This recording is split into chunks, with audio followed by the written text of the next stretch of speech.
Bismillahirrahmanirrahim. Assalamualaikum warahmatullahi wabarakatuh.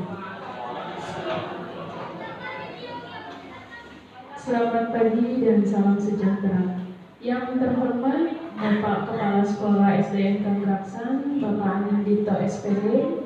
Yang terhormat Bapak Ibu Dewan Guru dan beserta staf dan karyawan. Yang kami hormati adik-adik mahasiswa calon guru hebat dari Universitas Muhammadiyah Cirebon dan IAIN Syekh Nurjati Cirebon. Yang kami hormati Ibu Wali Murid kelas 5. Puji syukur alhamdulillah kita panjatkan kehadirat Allah Subhanahu wa taala karena pada hari ini kita bisa hadir dan berkumpul di ruangan ini dalam pertemuan sosialisasi, pemahaman, dan penerapan budaya positif. Salawat dan salam semoga tetap tercurah kepada junjungan kita Nabi Muhammad SAW yang telah memberikan petunjuk jalan kebenaran dari zaman kegelapan menuju zaman yang terang benderang penuh dengan cahaya Islam. Bapak dan Ibu hadirin yang kami hormati, izinkan saya memperkenalkan diri. Saya Mega Mugia Rahayu MPD selaku pembawa acara pagi hari ini. Sebelum acara sosialisasi dimulai, mohon izin membacakan susunan acara pada pagi hari ini. Adapun susunan acaranya sebagai berikut. Yang pertama ada pembukaan, kedua ada sambutan dari kepala sekolah, ketiga ada pemaparan dan diskusi budaya positif, keempat kesimpulan, dan kelima penutup. Marilah kita mulai acara ini dengan membaca basmalah. Bismillahirrahmanirrahim. Semoga acara pertemuan pada pagi hari ini dapat berjalan dengan lancar. Amin. Selanjutnya menginjak acara berikutnya yaitu sambutan dari Bapak Kepala Sekolah kepada Bapak Anindito SPD, kami persilahkan. Bismillahirrahmanirrahim. Assalamualaikum warahmatullahi wabarakatuh. Suaranya nggak ada ya. Ini masih pagi atau jangan-jangan habis hujan, jadi sini nggak hujan ya? Oh sini gerimis saja. Oh hujan gede ya di Talun, di saya paling mana udah gede. Saya diulang ya Bu ya. Jawabnya semangat aku, masih pagi. Bapak dan ibu gurunya juga sama, jangan-jangan ibu gurunya belum sarapan juga. Ini ada mahasiswa juga sama. Assalamualaikum warahmatullahi wabarakatuh. Alhamdulillah rabbil alamin. Wa bihi nasta'in ala umuri dunya wad din. Wassalatu wassalamu ala asyrofil anbiya'i wal mursalin. Rabbi shrah li sadri wa yassir li amri wahlul 'uqdatam min lisani yafqahu qawli. Amma ba'd. Yang terhormat, ini CGP yang luar biasa yang pada pagi hari ini akan mensosialisasikan tentang budaya positif. Dan juga yang terhormat ibu guru, dan juga adik-adik mahasiswa, dan juga yang selalu saya banggakan, dan juga pokoknya luar biasa lah, orang tua dari kelas 5. Puji syukur tentunya atas segala limpahan rahmat, hidayah, inayah yang Allah berikan kepada kita semua. Karena hari ini kita bisa bersilaturahim lagi meskipun berbeda acara, tapi alhamdulillah bisa bersilaturahim. Kemudian salawat serta salam senantiasa tercurahkan kepada junjungan kita Nabi besar Nabi Muhammad SAW, keluarga, sahabat, dan juga umat. Mama, ibu guru, dan adik mahasiswa dikumpulkan, bukan dikumpulkan ya. Hari ini itu ada acara dari Bu Sylvi selaku calon guru penggerak angkatan 9 terkait dengan budaya positif ya. Jadi kalau bapak dan ibu gurunya itu terkait dengan budaya positif itu sudah berapa kali Yang pertama itu ketika angkatannya Bu Wafa, Pak Kadeli, sama Bu Elis, budaya positif diterapkan di sekolah, disosialisasikan kepada Bapak dan Ibu guru. Kemudian yang keduanya adalah saya sendiri, calon guru penggeraknya, kemudian juga sudah disosialisasikan ke Bapak dan Ibu gurunya. Dan yang sekarang lagi yaitu angkatan 9, ini Bu Silvi, ketika ngobrol mau disampaikan ke lagi Bapak dan Ibu guru, pasti materinya akan sama, pembahasannya akan sama, arahnya akan sama. Dan Bu Silvi konsultasi dengan pengajar praktiknya bahwa budaya positif itu bisa disampaikan, disosialisasikan kepada orang tua. Wah, itu bagus sekali itu. Berarti memang harus orang tua harus tahu bahwa budaya positif itu seperti apa, dan itu sangat penting untuk di sekolah-sekolah gitu ya. Terutama dari mahasiswa yang sedang proses belajar, tentunya ini menjadi sebuah hal yang sangat penting untuk bisa dipahami dan nanti bisa menjadi ilmu yang bermanfaat. Baik, mama, iya ya, mama yang di sini ada mama, ada guru, ada mahasiswa gitu ya. Jadi para hadirin sekalian gitu. Kalau para hadirin nanti kayak orang mau pidato gitu. Baik, semuanya aja gitu ya. Semuanya aja. Mari sama-sama ikuti kegiatan ini yang dampaknya itu akan bagus gitu ya. Bagus untuk siapa? Untuk anak, untuk murid. Karena tujuannya adalah budaya. Mama-mama tahu budaya. Budaya itu apa? Apa? Kebiasaan boleh. Apalagi? Mahasiswa, budaya itu apa? Apa? Tradisi. Oke, bagus. Ada lagi? Apa? Adat. Ya. Ada lagi. Ini mahasiswa kok diam kalau sama mama-mama. Mamanya pintar-pintar ternyata. Jangan lulusan semua ya. Lulusan ini mah ya? Ya lulusan gitu ya. Ya, mama luar biasa betul semua. Selanjutnya, nggak apa-apa ya bersedia sedikit ya. Positif. Apa itu positif? Baik. Apalagi? Apa? Manfaat. Oke, apalagi? Ayo tuh mahasiswa. Oh, ibu guru, ayo tuh lah cicing-cicing lah itu. Hidupnya ibu guru masih pagi, belum mengeluarkan aura keguruannya. Jangan-jangan malu gitu, ada orang tua malu gitu ya. Ada lagi mama? Mahasiswa? Bu guru? Positif itu apa? Baik, ya. Oke, ada lagi. Semuanya betul. Bagaimana cara kita memandang budaya itu artinya apa, positif itu artinya apa. Pada intinya adalah budaya positif itu adalah sebuah kebiasaan yang arahnya adalah hal yang kebaikan, baik itu karakter ataupun hal yang lainnya. Maka di sekolah kita sendiri, budaya positif itu sudah mulai diterapkan. Nah, kapan diterapkannya? Ketika kita sudah memperoleh pengetahuan terkait dengan budaya positif itu apa. Nanti setelah bapak dan ibu gurunya tahu, mamahnya juga harus tahu bahwa sekolah ini budaya positifnya ini ada di sekolahnya seperti ini, dan ada atau tidak nantinya.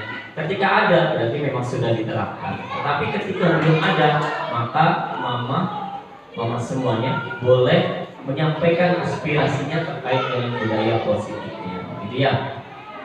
Itu mama semuanya. Pada intinya adalah ini sama-sama di momen belajar ini kita sama-sama belajar untuk mengenali tentang budaya positif. Mungkin bapak dan ibu guru sudah berapa kali, sekarang pertemuannya sudah berapa kali, jangan pernah bosan. Untuk adik-adik mahasiswa juga sama. Selama mengikuti kegiatan Bu Silvi, boleh sesekali menggali kemampuan, boleh menggali pengetahuan dari mama semuanya, ataupun dari adik-adik mahasiswa, ataupun dari ibu gurunya. Kenapa? Biar nanti suasananya, kegiatannya akan lebih hidup. Kemudian juga mamanya akan lebih aktif lagi gitu ya. Walaupun jangan melihat usianya, di depan saya ini nenek-nenek luar biasa gitu ya. Dengan usianya ini masya Allah, saya belum tentu nanti di usia segini bisa seperti ini nenek-nenek yang luar biasa, masya Allah. Tepuk tangan dulu dong untuk yang sudah muda gitu ya. Ini luar biasa yang sudah lewat mudanya gitu ya. Semangatnya masih ada ya, luar biasa. Ini anaknya atau cucunya? Cucunya. Oh subhanallah, cucunya. Mama-mama jangan mau kalah tuh ya. Ini cucu-cucunya didampingi oleh nenek-neneknya gitu ya. Baik, barangkali itu saja mama semuanya, bapak ibu guru dan adik mahasiswa, selamat mengikuti kegiatan. Semoga kegiatan ini memberikan manfaat yang baik untuk kita, untuk lingkungan kita, dan umumnya adalah semuanya ya. Khairun nas anfa'uhum nas. Sebaik-baiknya manusia adalah orang yang bermanfaat. Teruslah menjadi orang yang bermanfaat walaupun bukan jadi guru gitu ya. Ya Bu ya, itu saja. Sukses Bu Silvi, bangga saya sama Bu Silvi, luar biasa. Kemarin Bu Mama cek ini Bu, pokoknya luar biasa. Calon guru penggerak itu salah satu luar biasa. Seleksinya ketat dan yang sudah lulus itu Bu Ois. Bu Ois itu udah lulus, lulusan luar biasa. Bu Ois Pak Kadri itu lulusan pertama di Gerasan.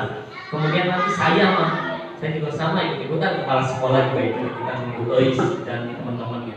Terus yang ketiga sekarang Bu Silvi. Nah ini Bu Silvi angkatan yang ke-9. Jadi 7, 8, 9. Keren. CGP itu guru yang lolos seleksi, kemudian kemampuannya dilatih selama diklat, kemudian ditantang untuk membuat perubahan di sekolah. Makanya nanti saya tunggu perubahan dari Bu Silvi, merubah sekolah. Bu Is kemarin sudah luar biasa, perubahannya banyak. Salah satu pramuka itu, kalau ngomong pramuka, kemarin nonton Bu Is pramuka, nonton itu nggak pernah berhenti kalau berbicara gitu ya. Jadi sudah berubahnya luar biasa gitu ya. Itu saja mama semuanya, adik-adik mahasiswa semuanya, terima kasih. Saya akhiri, Allahul muwaffiq ila aqwamit thoriq. Wassalamualaikum warahmatullahi wabarakatuh. Waalaikumsalam warahmatullahi wabarakatuh. Terima kasih kepada Bapak Kepala Sekolah atas sambutannya. Acara selanjutnya adalah pemaparan sosialisasi pemahaman dan penerapan budaya positif yang akan disampaikan oleh Ibu Sylvia Ruliana SPDSD, dan kepadanya kami persilakan.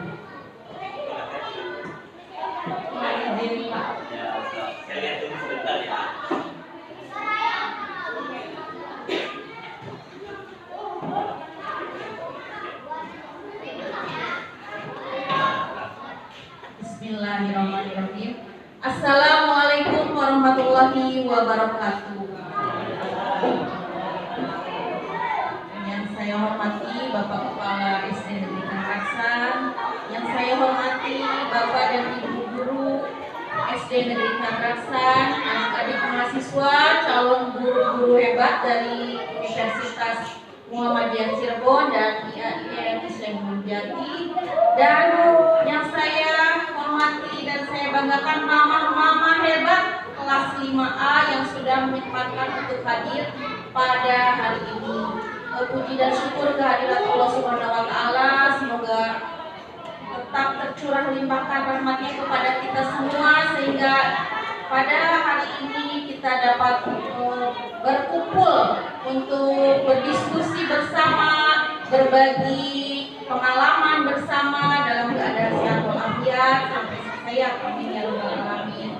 Shalawat dan salam semoga tetap tercurah limpahkan kepada Nabi kita Nabi Muhammad SAW, kepada keluarga, sahabat dan kita selaku umatnya yang insya Allah selalu taat pada ajaran yang dibawanya. Amin amin ya rabbal alamin. Baik mama-mama dan bapak ibu guru semuanya, adik-adik mahasiswa, pada kesempatan kali ini saya haturkan terima kasih banyak atas kesempatan dan waktunya untuk bersama saya mensosialisasikan tentang budaya positif ya, yang tadi sudah sebagian disampaikan oleh Bapak Kepala Sekolah tentang budaya positif itu seperti apa. Dan di sini sudah ada tiga guru penggerak dan masih 2 CGP ya. Jadi ini yang 3 kali untuk sosialisasi budaya positif, sehingga di sini tidak hanya Bapak dan Ibu guru saja. Saya sengaja mengundang mama-mama karena memang harus ada kolaborasi dalam penerapan budaya positif ketika di rumah dan juga di sekolah ya. Baik, kita langsung saja untuk budaya positif. Yang pertama, filosofi pendidikan Indonesia Ki Hajar Dewantara. Mama-mama mungkin sudah tahu ya siapa Bapak Ki Hajar Dewantara itu. Siapa Mak?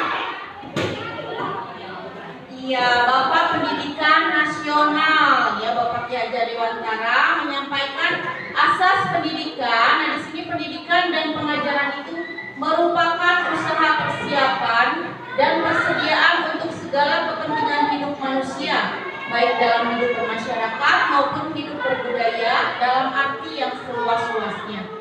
Dasar pendidikannya, menurut Ki Hajar Dewantara di sini bahwa tujuan pendidikan itu menuntun anak sesuai kodratnya sebagai pamong dapat memberikan tuntunan agar anak dapat menemukan kemerdekaannya dalam belajar. Kemudian kodrat alam dan kodrat zaman, bahwa mendidik anak-anak itu dengan cara yang sesuai dengan tuntutan alam dan zamannya. Karena kodrat alam dan kodrat zaman itu akan terus berkembang. Ini filosofi berdasarkan Ki Hajar Dewantara. Dan yang paling dikenal yaitu 3 filosofi yang paling terkenal ya, yaitu Ingarso Sungtulodo, Ingmadjo Mahungkarsa, dan Utmuri Handayani. Pasti ini sudah tidak asing lagi ya, teman-teman.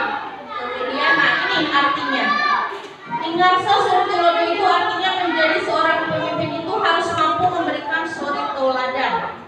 Ketika menjadi seorang pemimpin, baik itu di sekolah, di rumah, pasti kita memimpin ya. Memimpin anak-anak kita. Nah, itu kita berarti sudah menerapkan Ingarso Sungtulodo.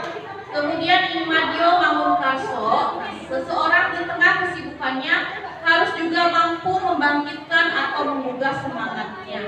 Di sini tetap walaupun sesibuk apapun kita, kita punya tanggung jawab terhadap putra-putri kita untuk tetap memberikan semangat, memotivasi untuk terus belajar terutama. Selanjutnya Utmuri Handayani, di sini harus memberikan dorongan moral dan semangat kerja dari belakang. Tentunya pasti mama-mama hebat di sini tidak bosan-bosannya untuk memberikan motivasi untuk anak-anaknya ya, dari mendorong, mendukung semua kegiatan yang dilakukan oleh putra-putrinya di sekolah. Berarti kita sudah menerapkan tentang filosofi Ki Hajar Dewantara. Nah, di sini penerapan dalam pembelajaran yang mencerminkan pemikiran Ki Hajar Dewantara. Yang pertama, menciptakan pembelajaran yang berorientasi pada anak. Kemudian mengidentifikasi potensi anak dan memerdekakan belajar sesuai dengan potensi anak.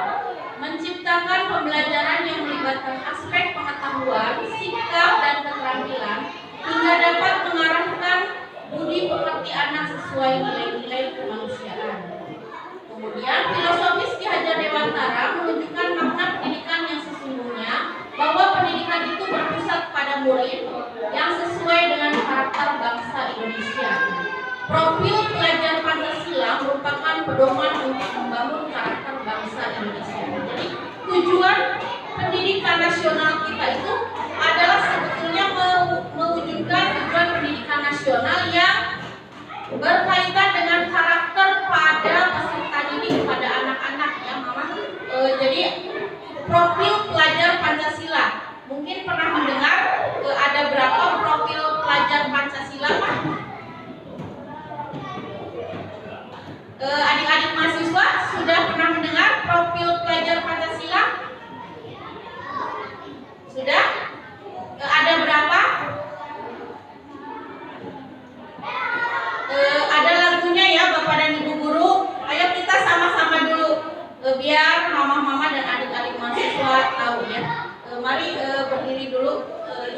biar tidak bosan.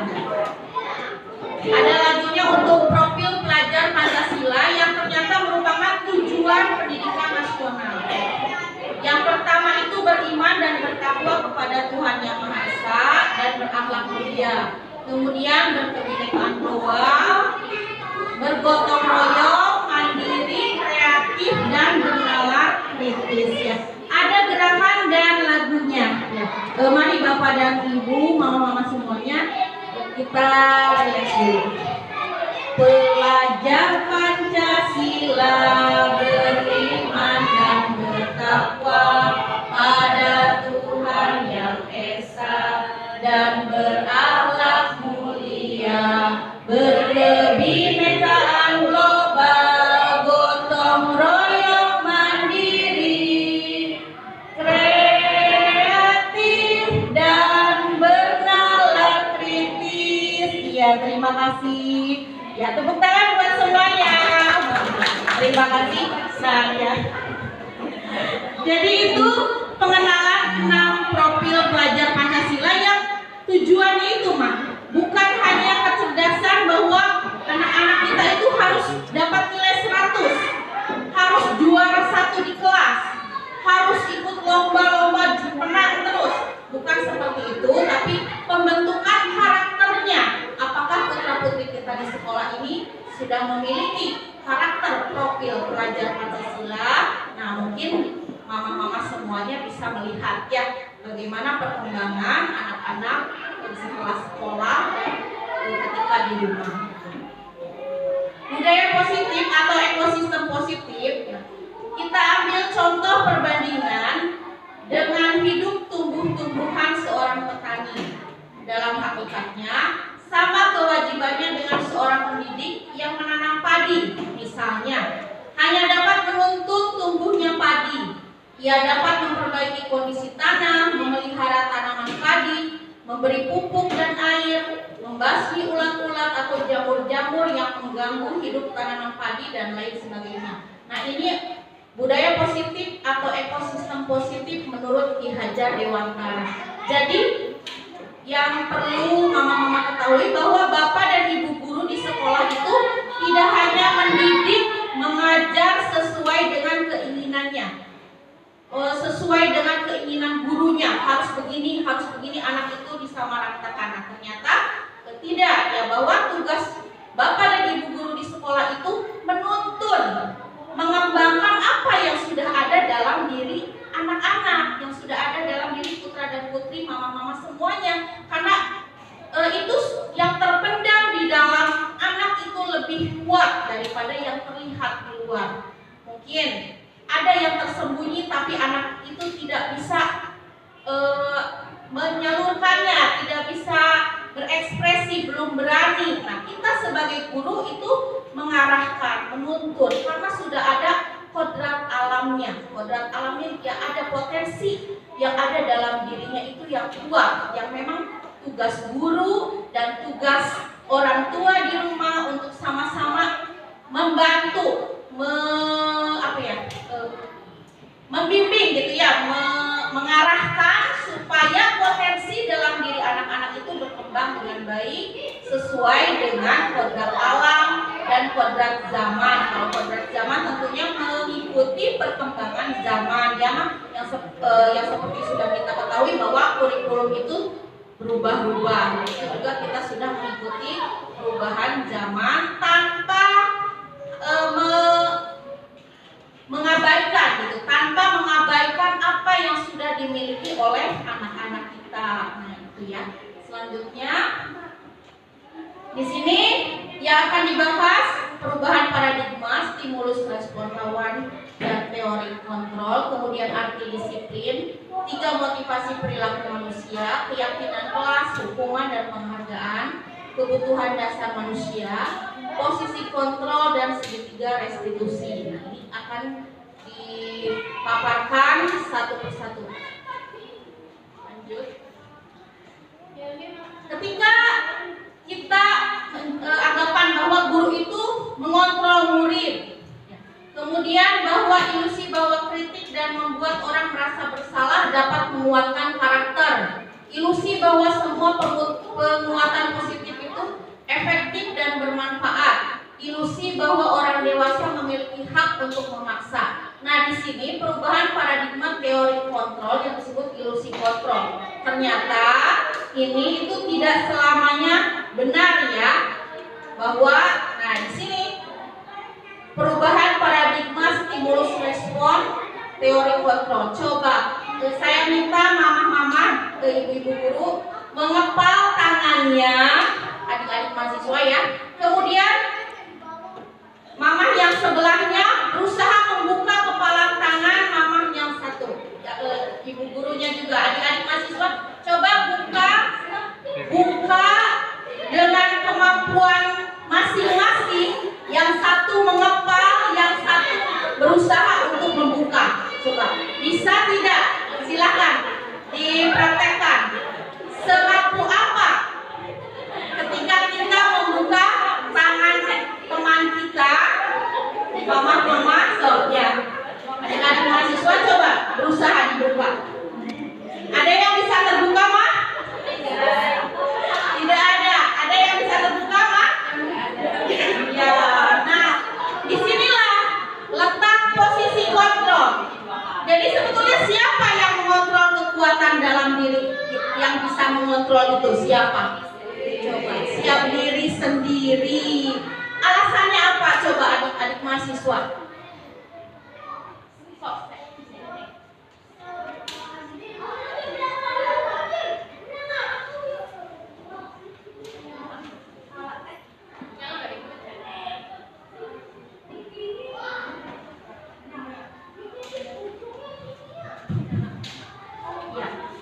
Kenapa alasannya bahwa yang mengontrol itu adalah diri sendiri? Karena dari diri kita sendiri kan ada emosi, maksudnya kita kan dapat mengatur apa yang kita inginkan, apa yang ingin kita keluarkan, apa yang ingin kita pegang kuat.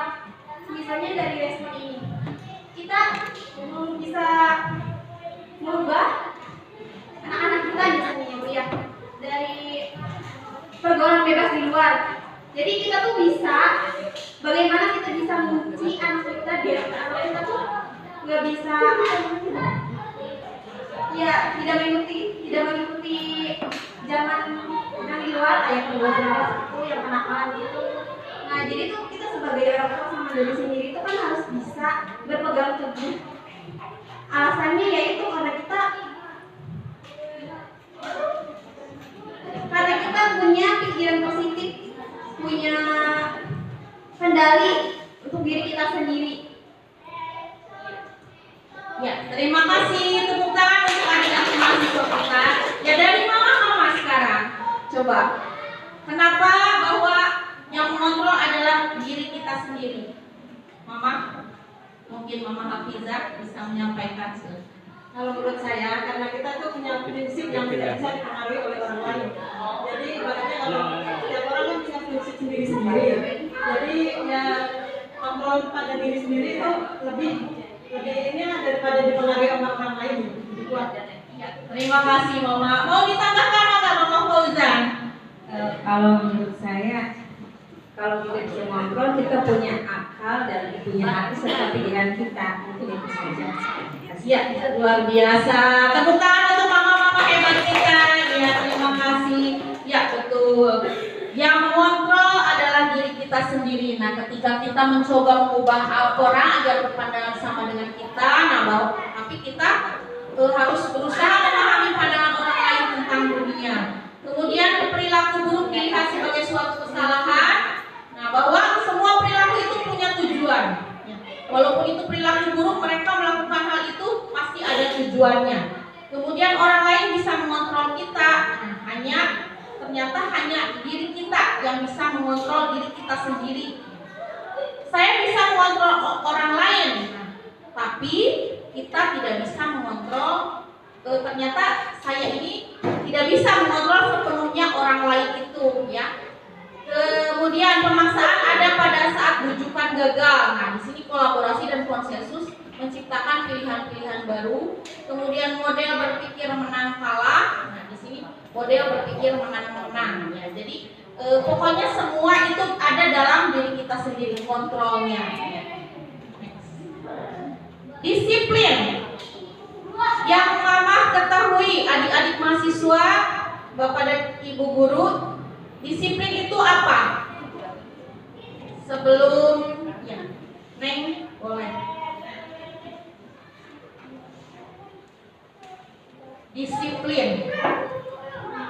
Disiplin yang saya ketahui biasanya itu kayak misalnya kita mematuhi peraturan yang ada di sekolah. Misalnya kita sekolah setiap hari Senin harus memakai baju ini, kita turuti, kita disiplin. Di sekolah berangkat sekolah misalnya dari jam 6 kan, nah kita harus disiplin mengikuti waktu yang sesuai ditentukan oleh pihak sekolah.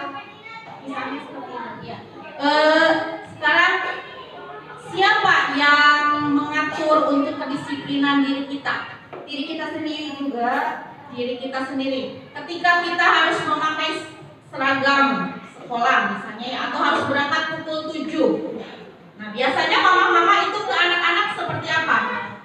Atau ada yang bisa bangun sendiri atau ada yang masih dibangunkan? Masih dibangunkan. Nah, berarti itu terbentuk disiplin itu sebetulnya bagaimana? Ada kebiasaan, ada karena peraturan ya, tapi ya betul. Terima kasih Neng. Ya, luar biasa sekali ya. Hanya di sini yang kita tekankan itu bagaimana disiplin ini bisa muncul dalam diri kita sendiri, bukan karena ada aturan, bukan karena takut dimarahin guru, takut nilainya kecil, dan takut-takut lainnya. Sehingga di sini ada dari Bapak dan Ibu guru itu suatu apa ya? Iya, tekanan gitu ya, tuntutan. Nah, bagaimana kita bisa agar disiplin ini tidak menjadikan tekanan dan tuntutan kepada anak-anak? Nah, itu seperti apa kira-kira yang bisa dilakukan? Bagaimana? Mama barangkali ada penerapan di rumah supaya anak itu lebih disiplinnya sadar dari diri sendiri.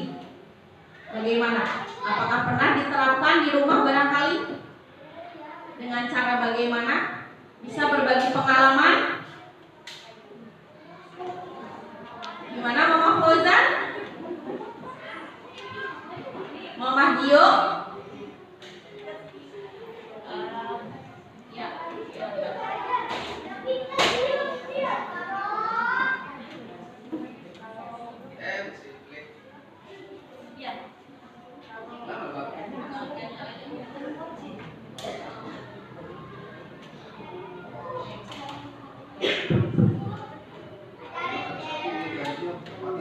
Kalau untuk di rumah, saya menerapkan ke anak-anak itu untuk disiplin waktu. Jadi untuk terbiasa bangun pagi, terus untuk disiplin belajar tepat waktu, terus juga ya jadi dia secara tidak langsung dia bisa menerapkan itu sendiri gitu Bu, kalau di rumah. Kalau saya seperti itu. Terima kasih Mama. Ya, tepuk tangan untuk Mama Dio. Ya, berarti itu karena pembiasaannya, ya, karena yang terus diulang sehingga melekat dalam dirinya. Di sini makna disiplin artinya belajar. Makna asal dari kata berkonotasi dengan disiplin diri dari murid-murid. Nah, di sini Sokrates dan Plato ya. Disiplin diri membuat orang menggali potensinya menuju sebuah tujuan apa yang dia hargai. Namun, dalam budaya kita makna kata disiplin telah berubah menjadi sesuatu yang dilakukan seseorang pada orang lain untuk mendapatkan kepatuhan. Tadi seperti ya, mungkin Bapak dan Ibu guru nih harus berangkat pukul 7. Jika tidak, seperti ini. Nah, itu jadi menjadikan sebuah budaya. Nah, kecenderungan umumnya menghubungkan kata disiplin dengan ketidaknyamanan, bukan dengan apa yang kita hargai atau pencapaian suatu tujuan mulia. Jadi sebetulnya ketika disiplin yang saat ini diterapkan itu membuat ketidaknyamanan. Wah, anak-anak itu masih ngantuk kalau pagi itu susah bangunnya. Nah, tapi karena tuntutan, karena ada paksaan, ada dari luar, sehingga mereka walaupun tidak nyaman melaksanakan disiplin itu. Namun mungkin seiring dengan waktu kita terus menekankan itu kepada anak-anak, memberikan pembiasaan, sehingga muncullah dalam dirinya kesadaran diri, kesadaran untuk menghargai dirinya sendiri. Saya itu malu kalau misalnya datangnya terlambat. Nah, berarti di situ sudah mulai muncul, mulai ada rasa disiplin yang tumbuh dalam dirinya. Tidak harus dipaksa lagi oleh orang tua ataupun oleh guru ya, dalam hal apapun ketika anak mulai menghargai dirinya sendiri. Nah, jadi tugas kita memang berat ya Bapak dan Ibu semuanya, mama-mama, bahwa sebagai orang tua itu harus bisa memberikan seperti apa nih anak kita supaya sadar, supaya bisa menghargai dirinya sendiri. Apalagi usia anak-anak sekolah dasar ya, masih sangat butuh bimbingan ya mama-mama. Ya, ini tentang disiplin. Selanjutnya teori motivasi perilaku manusia. Nah, di sini yang memotivasi dari luar itu motivasi eksternal. Apa yang akan terjadi apabila saya tidak melakukannya? Apa yang akan saya dapatkan apabila saya melakukannya? Nah, di sini pengaruh dari luar, apa itu dari orang tua atau dari guru atau dari lainnya. Nah, saya ini kalau tidak datang tepat waktu, nanti saya bagaimana? Saya dihukum, saya dipisahkan barisannya. Nah, itu berarti ada motivasinya dari luar ya, eksternal. Kemudian atau saya nih kalau misalnya jadi ranking 1 dapat apa ya? Nah, itu juga pengaruh dari luar. Sedangkan dari motivasi internal, nah yang merupakan tujuan dari disiplin positif itu bahwa harus muncul dalam dirinya sendiri. Saya harus menghargai diri sendiri. Nah, di sini saya akan menjadi orang seperti apa apabila saya melakukannya. Wah, saya ini kalau rajin itu nanti saya akan bagaimana? Jadi mereka muncul kesadarannya untuk dirinya sendiri, bukan karena pengaruh dari luar. Semangat ya mama-mama untuk bisa menerapkan motivasi internal dalam diri putra-putri mama-mama semuanya. Jadi di sekolah itu ada peraturan kelas, tata tertib sekolah, kemudian dibuatlah keyakinan kelas.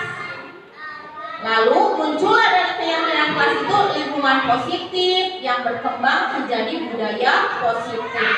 Tugas kita memang sangat tidak mudah ya, tidak mudah untuk bisa membiasakan disiplin positif menjadi budaya positif. Tapi tetap, apakah di sekolah itu perlu peraturan? Kira-kira perlu tidak? Perlu ya. Selama ini ya perlu. Karena memang kita butuh waktu, tidak instan. Tapi lama-kelamaan jika sudah menjadi budaya positif, maka peraturan sekolah tidak perlu ada lagi. Tidak perlu ada tata tertib karena anak-anak sudah dengan sendirinya menerapkan budaya positif yang baik. Disiplin positif tanpa harus ada ingat aturan, ingat tata tertib, ingat sanksi. Tidak seperti itu ya. Jadi karena sudah menjadi kebiasaan-kebiasaan yang dilakukan oleh anak-anak. Selanjutnya di sini ya Ma, keyakinan kelas, hukuman dan penghargaan. Mengapa tidak peraturan saja? Mengapa harus keyakinan kelas?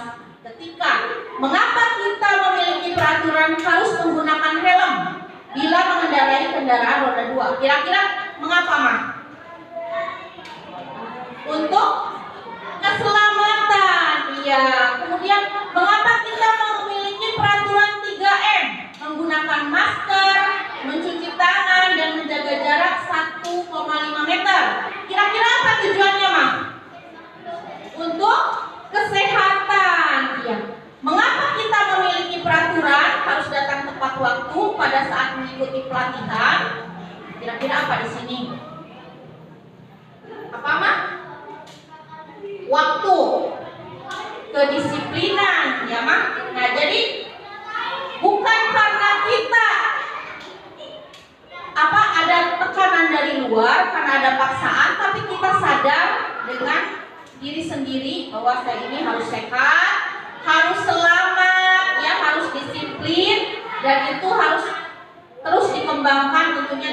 bantuan di rumah dan juga di sekolah ya untuk penerapannya.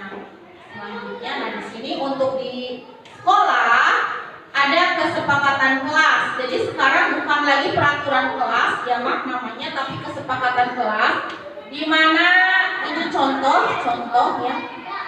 Tidak ada kata-kata lagi dilarang. Tidak ya, dihindari kata itu. Nah, dan untuk keyakinan, coba next, selalu kembalikan buku ke tempatnya. Di sini peraturan Mak, kata-katanya berbeda. Dilarang mengganggu orang lain, hadir di sekolah 15 menit sebelum pembelajaran dimulai. Dilarang ya. Jangan. Nah, di sini bahasa adalah peraturan. Tapi bagaimana setelah menjadi keyakinan kelas, itu kata-kata negatif diubah menjadi kalimat positif. Kalimat negatif itu dihindari ya, Mak, dihindari. Di sekolah itu sudah mulai dihindari untuk membuat keyakinan kelas dengan menghindari kata-kata negatif. Bagaimana setelah dirubah? Nah, seperti ini. Selalu kembalikan buku ke tempatnya, maka keyakinan kelasnya adalah bentuk tanggung jawab. Kemudian dilarang mengganggu orang lain, berarti harus menghormati orang lain dan diri sendiri. Kemudian menghormati orang lain, komitmen pada tujuan. Dilarang melakukan kekerasan. Nah, berarti kita harus keselamatan, menghormati orang lain. Dilarang menggunakan narkoba. Nah, di sini kesehatan. Bergantian atau menunggu giliran, menghormati orang lain, kesabaran. Gunakan masker. Kesehatan dan keselamatan. Jangan berlari di kelas atau koridor. Di sini berarti keselamatan dan keamanan. Jadi tidak ada kata-kata negatif dalam keyakinan kelas ya Mak. Untuk keyakinan kelas di kelas 5A, ini contoh ya Mak yang sudah dibuat bersama anak-anak. Jadi tidak menggunakan kata-kata negatif. Melaksanakan tata tertib sekolah. Nah, di sini hadir tepat waktu, memakai seragam sesuai aturan, menyimpan handphone di rumah. Kemudian cinta kebersihan lingkungan, melaksanakan piket kelas, membuang sampah pada tempatnya, menjaga kebersihan meja. Kejujuran, mengerjakan soal ulangan dengan jujur. Religius, berdoa sebelum dan sesudah melaksanakan pembelajaran. Toleransi, menghargai dan menyayangi teman. Nasionalisnya mengikuti kegiatan ekstrakurikuler. Jadi hasil keyakinan kelas ini dibentuk berdasarkan kesepakatan anak-anak. Apa yang anak-anak ungkapkan dituangkan. Nah, ini saya jabarkan ya, karena keyakinan kelasnya sih melaksanakan tata tertib itu isinya apa saja. Itu yang mereka sampaikan. Ada kata-kata negatif, mereka menyampaikan tidak ini Bu, tidak terlambat, tidak itu diganti menjadi kalimat positif. Ya. Selanjutnya, nah di sini untuk kegiatan kedisiplinan budaya yang sudah ada di sekolah SD Negeri Kangraksan, salah satunya sambut pagi dengan 5S, salam, sapa, senyum, sopan dan santun. Nah ini 5S. Saya harap tidak hanya berlaku di sekolah tapi juga di rumah. Selalu salam pada orang tua. Kemudian ada kegiatan setiap hari Jumat, pembiasaan membaca Asmaul Husna dan mendengarkan kultum. Selanjutnya senam bersama setiap hari Sabtu, karena sekarang sedang ada rehab bangunan jadi off dulu. Selanjutnya ada kegiatan pramuka setiap hari Jumat dan upacara bendera tentunya dengan menggunakan seragam yang lengkap dan sesuai dengan aturan, dan kegiatan literasi setiap hari Kamis. Ini merupakan contoh beberapa kegiatan yang sudah mengarah kepada budaya positif di sekolah. Diharapkannya bukan hanya di sekolah tapi juga di rumah.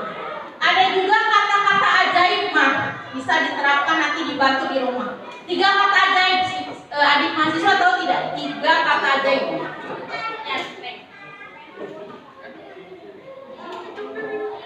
Apa saja 3 kata ajaib yang bisa diterapkan?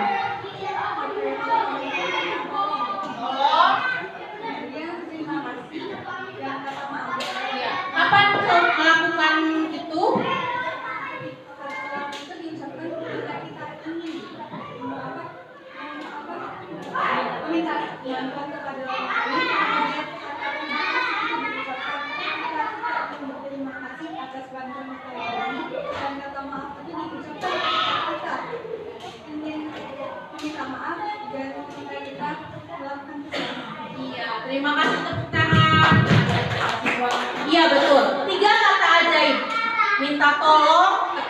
membutuhkan bantuan, meminta maaf ketika melakukan kesalahan, kemudian berterima kasih ketika ada yang membantu kita. Nah, ini diterapkan kepada anak-anak ya. Kadang anak tidak membawa pulpen ya, Mak. Gak bawa pulpen, coba pinjam, bagaimana pinjam. Nah, itu di kelas biasanya diterapkan, coba bagaimana 3 kata ajaibnya. Itu walaupun mereka masih malu-malu, kadang dengan teman asal lempar, Mak. Lempar, udahnya lempar. Nah, itu sudah mulai dihindari ya, 3 kata ajaib. Ayo 3 kata ajaibnya apa? Nah, itu memang harus pelan-pelan, dan itu tugas guru, tugas orang tua juga, supaya semua itu jadi terbiasa. Si kata tolong, maaf, terima kasih itu supaya sudah nempel di mulut anak tuh. Nah, jadi memang harus dilatih dari sejak kecil ya, dibiasakan. Nah, itu salah satu budaya positif yang memang harus dipertahankan ya, dikembangkan. Selanjutnya, nah di sini dihukum oleh penghargaan, pengaruh jangka pendek dan jangka panjang, penghargaan menghukum, penghargaan mengurangi ketepatan, penghargaan tidak efektif, penghargaan merusak hubungan.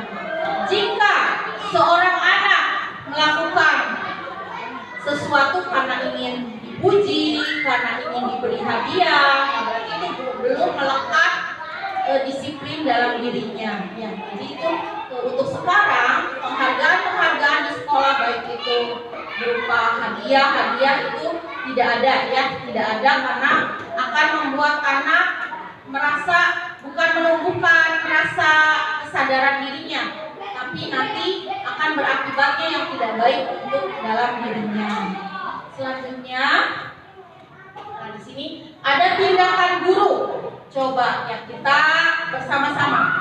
Kira-kira jika tindakan gurunya mencatat 100 kali di dalam buku kalimatnya, saya tidak akan terlambat lagi karena terlambat sekolah. Nah, di sini merupakan hukuman atau konsekuensi menurut mama-mama. Coba adik-adik mahasiswa, apa Mak? Coba hukuman atau konsekuensi jika anak disuruh mencatat 100 kali dalam buku kalimatnya seperti itu. Konsekuensi, coba ya. Nanti yang keduanya, lari mengelilingi lapangan basket 2 kali karena terlambat hari di sekolah.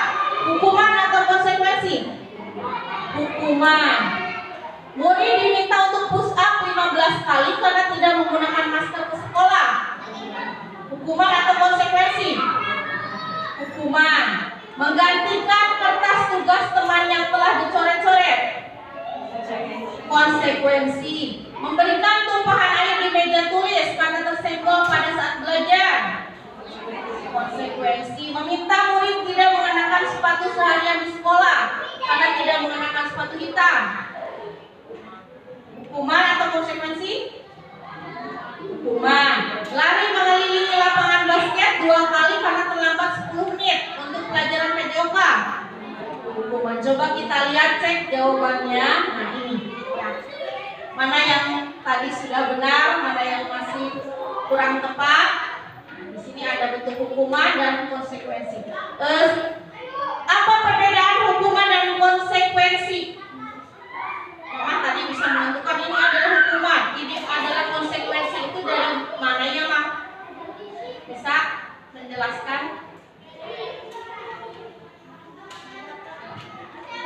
Kalau menurut saya, yang namanya hukuman itu yang udah ditetapkan. Maksudnya peraturan udah ditetapkan, kan ada hukumannya. Terus kalau konsekuensi itu ibaratnya kayak kesepakatan lah, kalau misalnya kita buat kesalahan, kita harus melakukan itu. Menurut saya gitu. Ya, terima kasih Mama. Ya. Pertanyaan untuk Mama tidak. Ya. Selanjutnya ada jawaban lain. Perbedaan hukuman dan konsekuensi dari Ibu Guru. Ibu Guru, so, please.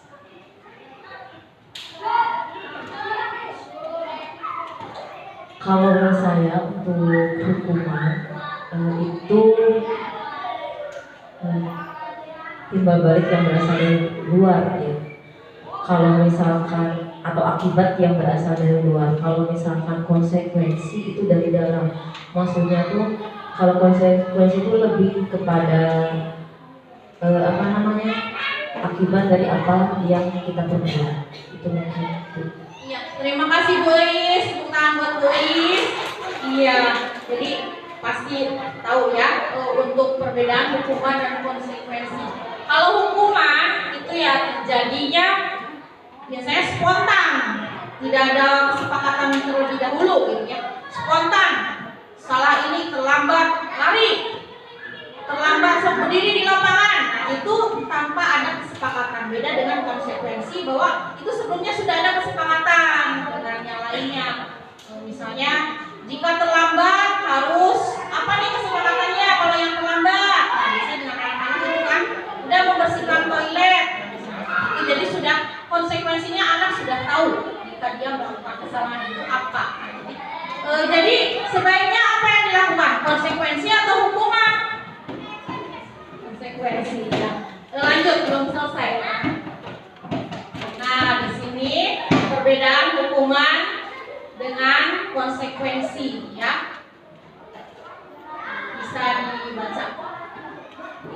Kalau hukuman itu sesuatu yang menyakitkan harus terjadi.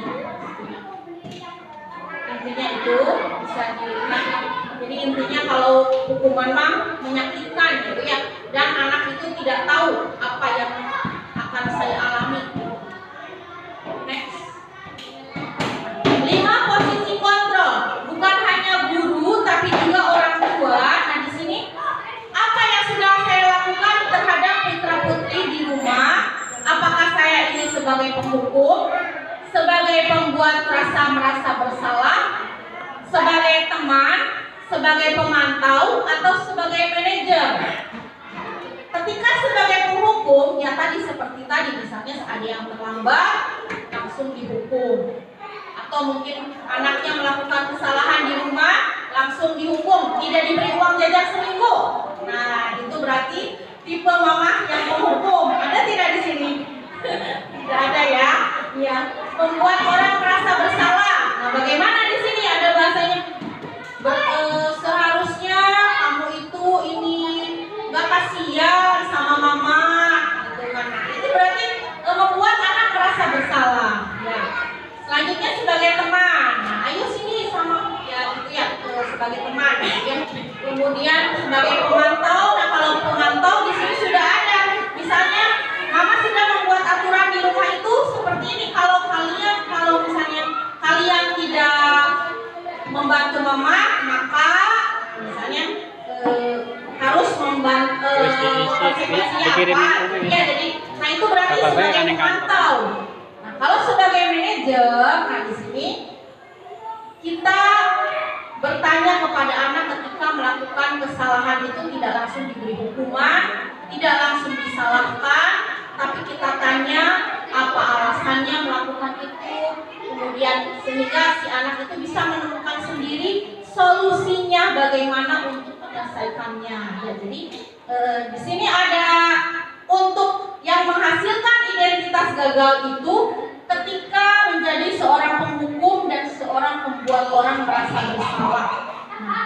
Tapi ketika identitas berhasil, nah di sini kontrolnya dari luar itu sebagai teman dan sebagai pemantau. Yang terbaiknya bahwa supaya anak kita menghargai dirinya sendiri, nah itu kita harus berperan sebagai manajer. Nah, untuk lebih jelasnya, next. Di sini ya, peraturan, pemantau, konsekuensi dan hadiah atau nilai-nilai sebagai manajer dan anak untuk memperbaikinya. Ada restitusi. Ketika kita menjadi seorang manajer, nah maka kita melakukan restitusi, menciptakan kondisi bagi murid untuk memperbaiki kesalahannya sehingga mereka bisa kembali pada kelompok mereka dengan karakter yang lebih kuat. Jadi kalau Bapak dan Ibu guru di sini sudah paham ya bagaimana merestitusi kesalahan anak supaya tidak langsung dihukum, tidak langsung disalahkan. Ada 3 tahapan restitusi. Nah, di sini ya, ciri-cirinya dulu. Bukan untuk menebus kesalahan, namun untuk belajar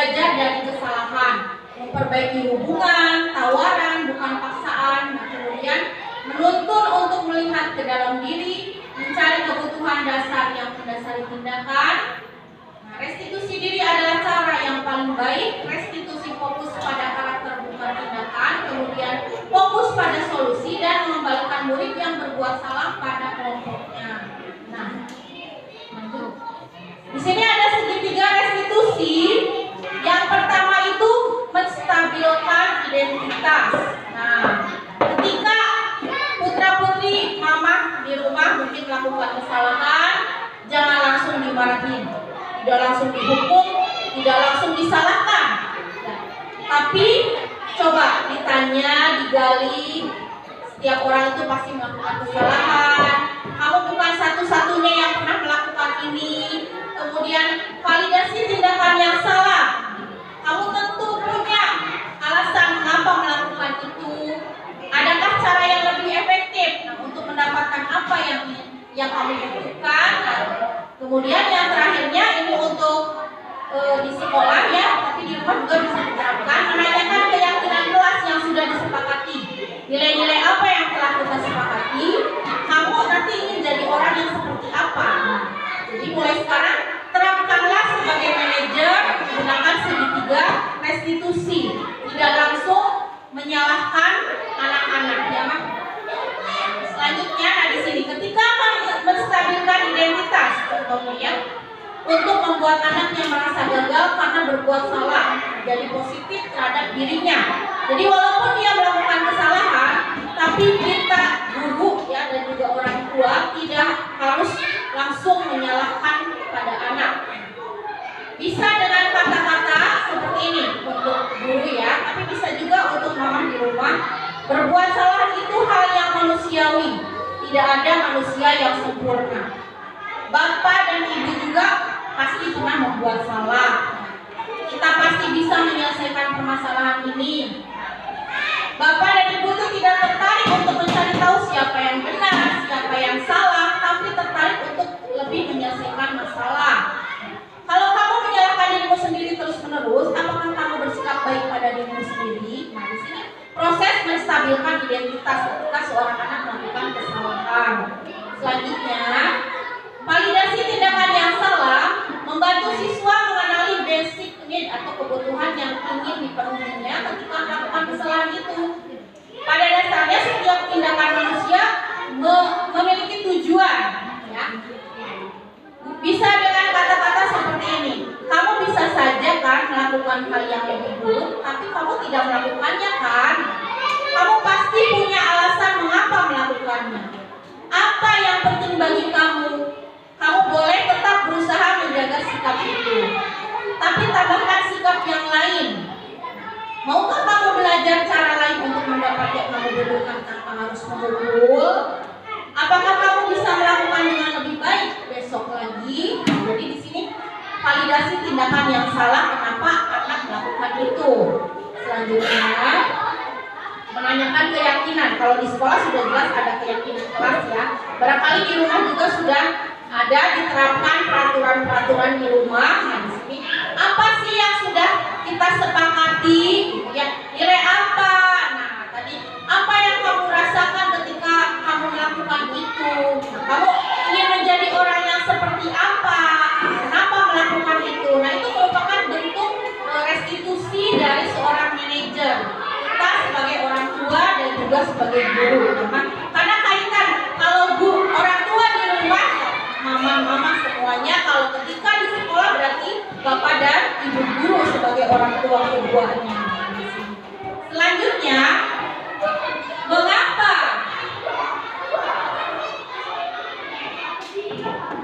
mengapa anak-anak melakukan kesalahan? Karena semua manusia itu punya 5 kebutuhan dasar. Ada kebutuhan bertahan hidup, kebutuhan cinta, kasih, dan rasa memiliki, kemudian kesenangan, penguasaan, dan kebebasan. Nah, kenapa ketika seorang anak melakukan kesalahan, berarti ada salah satu dari 5 kebutuhan ini yang belum terpenuhi. Jadi tidak boleh, intinya kita tidak boleh sepenuhnya menyalahkan anak ketika seorang anak melakukan kesalahan baik itu di rumah ataupun di sekolah. Karena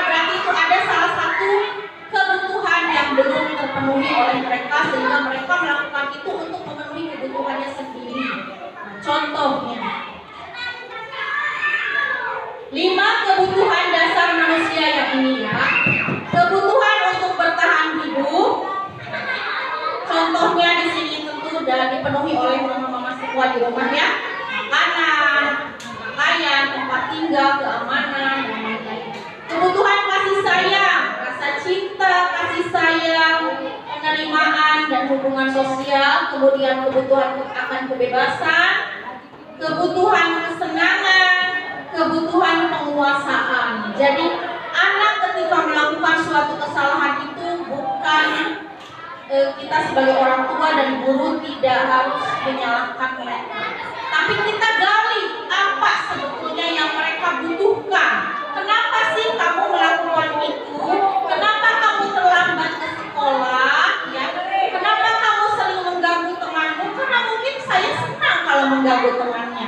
Berarti kan kebutuhan kesenangan itu terpenuhi. Bagaimana kita mengarahkannya supaya dia tidak mengganggu temannya, tapi tetap terpenuhi rasa senangnya? Itu memang tugas kita sangat berat sekali, dan itu tidak mudah, tidak instan, butuh waktu, butuh proses ya. Ketika ada yang melakukan kesalahan di rumah, mungkin jahil pada adiknya, tidak patuh pada orang tuanya, nah mama tidak mesti harus menyalahkan anak-anaknya. Jadi coba mengobrol, berbicara dengan anak, apa yang mereka butuhkan agar bisa terpenuhi, sehingga tidak melakukan kesalahan-kesalahan atau penyimpangan-penyimpangannya. Nah seperti itu. Jadi tadi ya mama-mama, bapak dan ibu guru serta adik-adik mahasiswa untuk pengenalan budaya positif di sekolah. Nah, terima kasih. Sudah selesai untuk paparan budaya positif, dan di sini saya mengundang mama-mama mohon kerjasamanya untuk bisa nanti berkolaborasi ya Pak. Apa yang sudah di aturan atau misalnya keyakinan apa yang sudah dibuat di sekolah, terapkan juga di rumah. Budaya apa yang sudah ada di sekolah, ayo juga di rumah.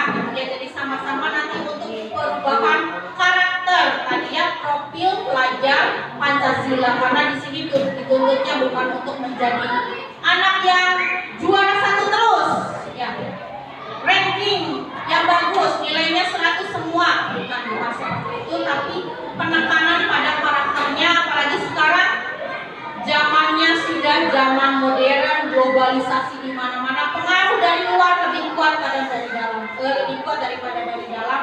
Sehingga kalau kita tidak menguatkan mereka, ya nanti akan terbawa oleh arus yang salah. Nah, seperti yang tadi yang di awal, bahwa anak-anak itu punya potensi dirinya yang kuat, yang harus kita gali, Mak.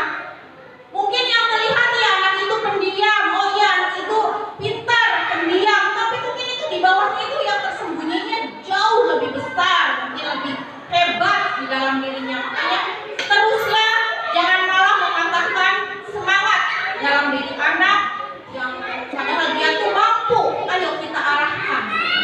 Dia itu suka olahraga ini, dia ini suka nyanyi, sukanya silahkan diarahkan. Jangan malah dipatahkan semangatnya, ya, karena karakter yang terpendam itu sebetulnya lebih besar daripada yang muncul, apalagi pada diri anak-anak.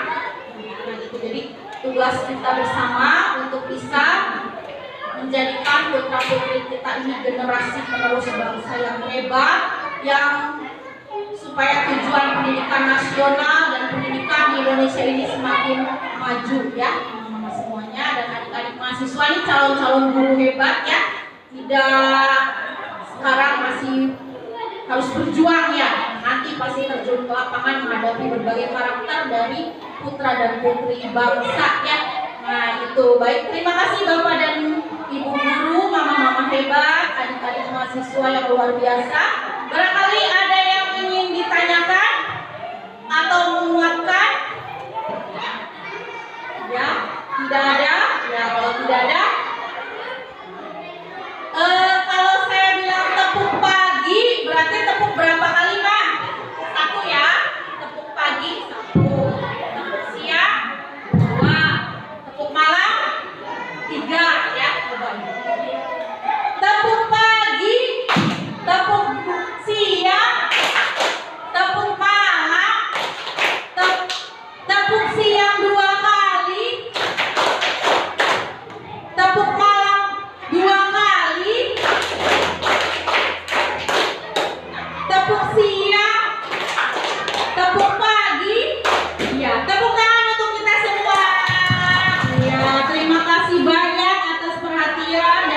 gurunya yang luar biasa sekali sudah membantu saya intinya ya. Jadi terima kasih dukungannya karena sudah berkenan hadir mengikuti sosialisasi budaya positif.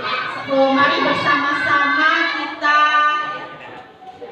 kembangkan karakter profil pelajar Pancasila pada diri putra dan putri kita semua. Sampaikan juga bagi mama-mama yang hari ini belum sempat hadir ya, bahwa bekal ke rumah ya, bahwa tidak, intinya apa mah, tidak menyalahkan anak ketika anak melakukan kesalahan. Ya, itu saja yang dapat saya sampaikan. Terima kasih penggerak dan saya calon guru penggeraknya ya Maya. Mohon doanya semoga saya bisa menyelesaikan pendidikannya sampai selesai dengan lulus ya Maya, seperti Bu Ois kan sudah selesai lebih awal. Nah, itu Mak ya. Ya. Ada lagi Mak? Nanti nih adik-adik mahasiswa juga kalau misalnya masih ada kesempatan tuh ya ikut guru penggerak.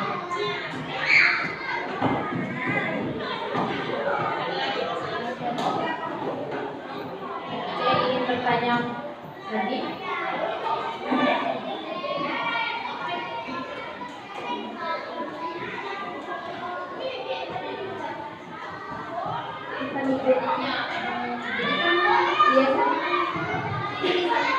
Banyak ya yang orang tuanya sibuk kerja ya, biasanya diakses sama ini ya. Sedangkan kalau HP-nya itu nggak selalu konsisten gitu ya, anak-anaknya gitu. Jadi itu ada khususnya nggak boleh yang pendidikan juga lain. Nah Mama, Mbak ada Mbak langsung ya. Mbak bisa bantu jawab Mbak? Mbak Ayu ini kan mamanya ada. Gimana Mbak untuk di rumah gitu? Sama ya, seperti walaupun nggak ada ibunya, saya jadi bener-bener lah misalnya main, makannya, belajarnya kayak main terus lagi gini yang gitu. Selalu atau terus walaupun ibunya kerja, saya pantau selalu. Luar biasa Mbak. Ya jadi ada kerjasama ya Mbak ya. Memang harus ada kerjasama ya Mbak ya. Ya. Mungkin ada yang lain barangkali, oh iya saya kok begini Bu kalau misalnya anakku. Gimana? Ada lagi? Saya ya Neng. Makasih Neng ya. Luar biasa ya. Ada lagi yang masih ingin bertanya? Alhamdulillah ya, luar biasa sekali. Memang itu ini tugas guru dan tugas orang tua itu sangat berat, tidak mudah. Jadi apalagi Mbak yang bayar, Mbak udah mengurus mamanya, tugas luar biasa ya, luar biasa sekali ya. Pokoknya memang kontrol diri kita dulu sebelum kita mengontrol putra putri kita. Jadi kontrol diri kitanya seperti apa nih? Penguasaan diri kitanya bagaimana? Apakah kita sendiri bisa menghargai diri kita sendiri? Kalau kita bisa menghargai diri kita sendiri, bisa mengontrol diri kita sendiri, insya Allah kita bisa mengontrol anak-anak ya, mengontrol yang di bawah, yang salah-salah itu kita bisa mengontrol. Jadi kuncinya ada di siapa? Diri kita. Ya, kontrol diri kita. Disiplin positif itu terapkan dalam diri kita sendiri. Ya, terima kasih Mbak. Terima kasih.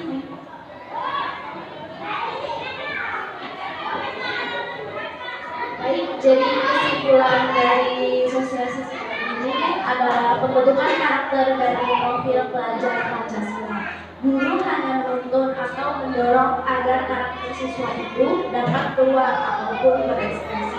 Poin terpentingnya adalah yang dapat mengontrol kita adalah diri kita sendiri karena adanya kebiasaan. Baik, alhamdulillah semua rangkaian acara pada pertemuan hari ini dapat terlaksana dengan lancar dan baik. Semoga dengan adanya sosialisasi ini dapat diterapkan di kelas kelas maupun di rumah. Mohon maaf jika ada kesalahan kata dan perbuatan. Saya Anuti, wabillahi taufiq wal hidayah. Assalamualaikum warahmatullahi wabarakatuh. Ya, terima kasih mama-mama atas waktunya. Mahasiswa, terima kasih banyak ya. Silakan hati-hati di jalan. Semoga sehat selalu.